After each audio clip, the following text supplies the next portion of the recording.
Bonjour à tous.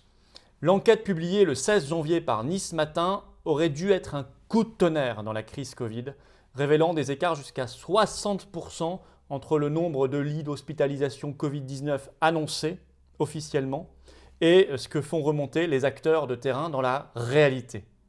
Et pourtant, depuis, les jours ont passé et il n'y a aucune correction dans les chiffres officiels. Je vais vous expliquer tout ça, je vais vous donner les éléments extrêmement concrets et même les éléments d'explication qu'on a. On sait pourquoi il y a cette divergence et pourtant ça continue.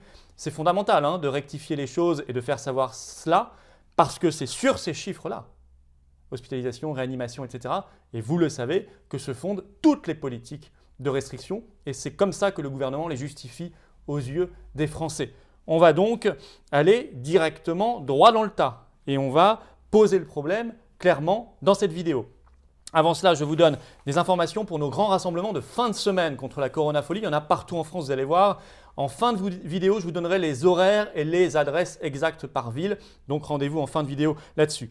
Juste pour vous dire qu'il y en aura à Reims samedi 23 janvier, Alençon vendredi 22 janvier, Gérardmer samedi 23, Lille samedi 23, Nantes samedi 23, Brive-la-Gaillarde samedi 23, Lyon samedi 23, Avignon samedi 23 et Paris samedi 23, j'y serai janvier à partir de 15h, place Pierre-Laroque, Paris 7e arrondissement sous les fenêtres d'Olivier Véran et nous aurons le grand plaisir d'accueillir et il nous dira ce qu'il en pense, ce qu'il pense de tout ça, Charles Gave, le président de l'Institut des Libertés, qui a répondu favorablement à l'invitation des Patriotes pour ce samedi 23 janvier à Paris. Venez, venez, venez nombreux, on doit se mobiliser et rejoignez-nous. Voilà, ça c'est la carte de résistance, cette carte orange d'adhérents aux Patriotes. Le lien pour adhérer se trouve sous la vidéo en description. Possibilité également de réadhérer ou de faire un don et tout cela est défiscalisé pour soutenir nos actions militantes. Vous trouverez tout ça en lien en description. Également le lien pour adhérer en commentaire épinglé et en fin de vidéo vous pourrez cliquer directement sur l'écran pour nous rejoindre. Ne restez pas seuls, ne tombez pas dans ce piège du pouvoir, battez-vous à nos côtés. Vous êtes, vous le savez, les bienvenus d'avance aux Patriotes. Alors, je parlais de cette enquête incroyable de Nice Matin. Vous la retrouverez d'ailleurs totalement en ligne. Ils ont littéralement jeté un pavé dans la mare. Et on ne devrait parler que de ça depuis. C'est un article du 16 janvier. Une enquête fouillée, il faut quand même leur rendre hommage, une enquête fouillée qui met en évidence des différences majeures concernant le nombre de lits occupés pour Covid-19 et l'évolution de la courbe des hospitalisations sur plusieurs semaines. Dans les Alpes-Maritimes, ils se sont cantonnés à ce département, mais le raisonnement, et ils le disent eux-mêmes, peut être fait au niveau de toute la France.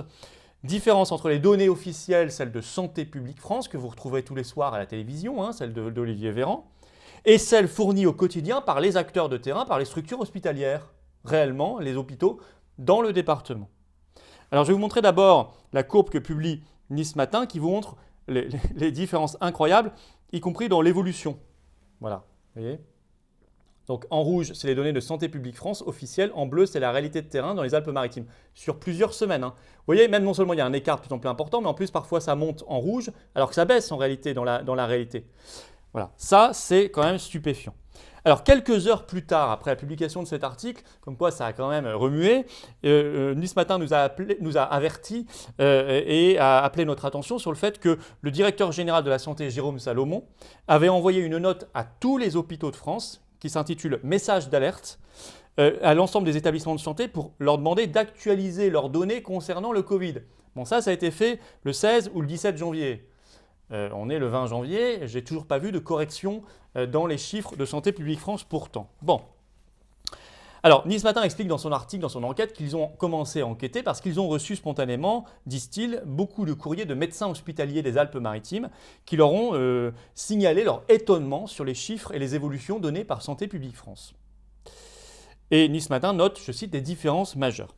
Par exemple, le 3 janvier 2021, il n'y a pas si longtemps, Santé publique France comptabilisait 564 personnes hospitalisées pour Covid-19 dans le département des Alpes-Maritimes. Alors que les retours des hôpitaux dans la réalité, ce n'était pas 564, au même moment c'était 233. 59% de moins, c'est considérable. Pareil en réanimation.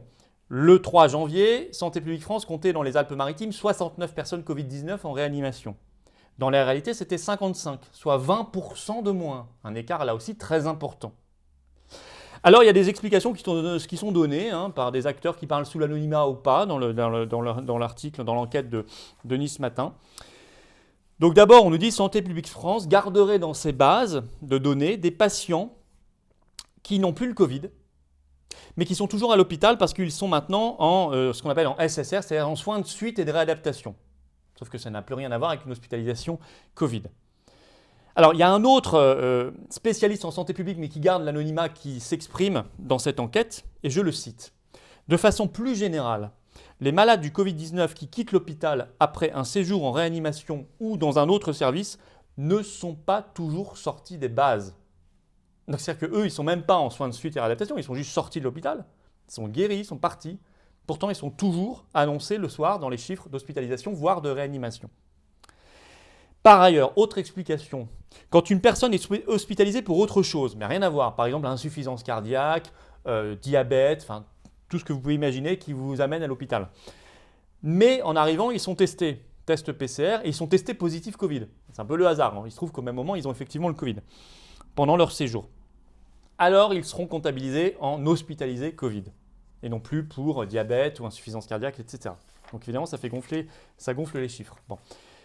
Par ailleurs, si vous entrez, autre explication qui est avancée dans cette enquête, si vous entrez à l'hôpital pour suspicion de Covid-19, parce que vous avez des symptômes qui y ressemblent, et puis on vous fait un test et finalement vous êtes négatif, c'est autre chose, ça n'a rien à voir avec le Covid, vous avez été mis tout de suite dans la base pour suspicion de Covid et vous ne serez généralement pas sorti de la base. Donc là aussi, ça gonfle les chiffres.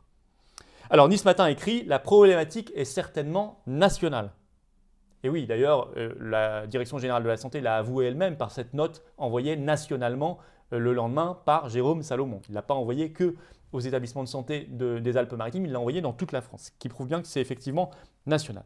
Alors c'est fondamental d'avoir la vérité là-dessus, parce que vous comprenez bien que ça détermine, ça justifie toutes les restrictions, toutes les politiques folles qui sont menées. On nous explique qu'il faut faire un troisième confinement, il faut faire des couvre-feux à 18h, il faut fermer les restaurants, les salles de sport et tout ce que vous voulez, la culture, parce que on va sinon saturer le système hospitalier. Regardez, il y a déjà énormément de monde dans les hôpitaux, en réanimation pour Covid-19, etc.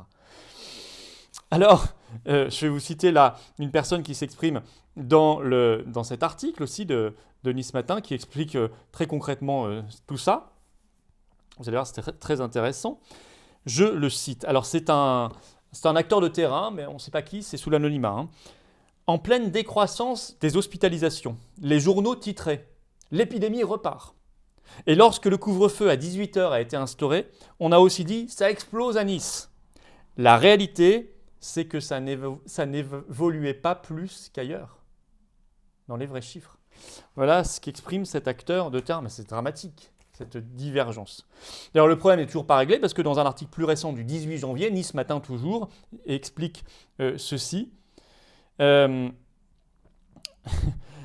est parfois dans la 4e dimension, on navigue même parfois dans la 4e dimension lorsqu'il s'agit de connaître le nombre exact de personnes hospitalisées en région PACA. 4e dimension. Alors qu'est-ce qu'il faut faire ? Il faut faire savoir ça. Il faut relayer, il faut diffuser cette information parce que c'est crucial. C'est la chaîne, le chaînon qui explique tout. Donc il faut exiger la transparence et la vérité. Et là-dessus, soignants, médecins hospitaliers, aidez-nous. Écrivez-nous. Écrivez-moi en privé sur ma page Facebook si vous avez des informations, vous, dans votre département, les mêmes divergences. Il faut les faire savoir. Écrivez à vos médias locaux, à vos journaux locaux pour qu'ils fassent les mêmes enquêtes que Nice Matin, partout en France. Parce que depuis, Santé publique France n'a toujours pas actualisé ces chiffres. Or, manifestement, il y a des centaines, voire des milliers d'unités à retirer des bases de données, si on extrapole à toute la France. Donc, il faut qu'ils actualisent. D'autant qu'on voit qu'une nouvelle vague de délire est en train de nous tomber dessus. Vous savez qu'on parle de plus en plus de rendre obligatoire le masque FFP2, même à l'extérieur. Ce qui serait une dinguerie totale pour imiter l'Allemagne et l'Autriche. Le professeur Fontanet, membre du conseil scientifique, le 17 janvier a déclaré sur LCI « Une poussée de l'épidémie est probable en mars-avril, donc ça va justifier des confinements, etc., etc. » Et tout ça sur des chiffres qui risquent d'être totalement faux, d'être grossis. Voilà.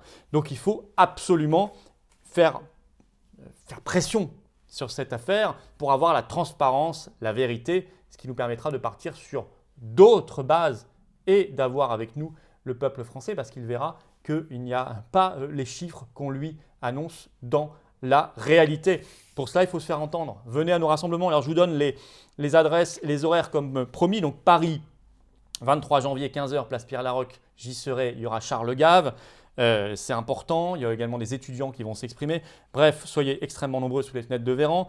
Également Reims, donc samedi 23 janvier, c'est à 14h, place Drouet-d'Erlon. Alençon, c'est vendredi 22 janvier à 16h à la Halle au Blé. Gérardmer, c'est samedi 23 janvier à 14h30, place des Déportés. Lille, c'est samedi 23 janvier à 15h, place Richebé, près de la préfecture. Nantes, c'est samedi 15h, 23 janvier toujours, devant le monument aux 50 otages. Brive-la-Gaillarde, c'est samedi 23 janvier, 15h, c'est avenue de Paris devant le théâtre. Et Lyon, c'est samedi 23 janvier, 14h30, c'est 10 quai aux Gagneurs devant la préfecture. Et Avignon, c'est samedi 23 janvier, 10h, c'est place de l'Horloge. Voilà, vous savez tout, il y en aura peut-être d'autres d'ici là. Écrivez à vos référents départementaux. Toutes les adresses sont sur le site des Patriotes. Et menez combat avec nous. Voilà, menez combat. Prenez cette carte orange. Le lien pour adhérer aux Patriotes se trouve ici, en cliquant directement sur l'écran. Et également, il se trouve en description sous la vidéo, plus les liens pour réadhérer ou faire un don. Et puis, défiscaliser. Et puis, vous avez la possibilité de trouver ce lien également en commentaire épinglé. Je vous attends. On vous attend tous. On se bat. Vive notre liberté, vive la vérité et vive la France.